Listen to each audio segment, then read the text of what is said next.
आंबवलीतील अस्तान धनगरवाडी मार्गावरती दरड कोसळलेली आहे। दरडीमुळे कोणतेही या मार्गावरील वाहतूक सध्या विस्कळीत झालेली बातमी समोर येते।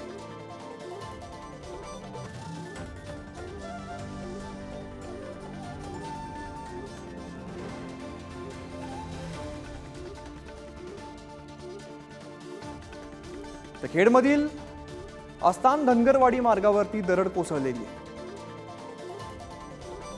या दरडीमुळे कोणतेही नुकसान झाल्याची माहिती अद्याप प्रशासनाकडून प्राप्त झालेली नाहीये, तर या मार्गावरील वाहतूक मात्र विस्कळीत झालेली आहे। आमचे प्रतिनिधी राजन चव्हाण अधिकची माहिती देत आहेत। राजन, खेडमध्ये धनगरवाडी मार्गावरती दरड कोसळलेली आहे, काय नुकसान झालेलं आहे, काय बघायला मिळत आहे?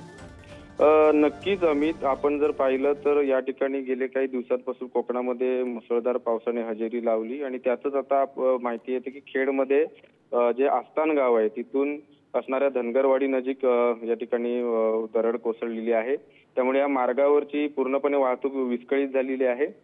एकंदरीत पाहायला गेलं तर हा पूर्णपणे धरण प्रवणग्रस्त क्षेत्र आहे आणि 3 वर्षापूर्वी झालेल्या मुसळधार पावसामुळे 2 माणसंही या ठिकाणी दगावल्याची घटना घडलेली आहे। त्यामुळे प्रशासन एकंदरीत ह्या सगळ्या गोष्टीचा आढावा घेत आहे, पण त्यांच्या पुनर्वसनाचं जे धरणग्रस्त पूर्ण क्षेत्र आहे पण त्यांच्या पुनर्वसनाचं कोणत्याही प्रकारचं या ठिकाणी असं ठोस असं कुठलं पाऊल उचलताना प्रशासन दिसत नाहीये।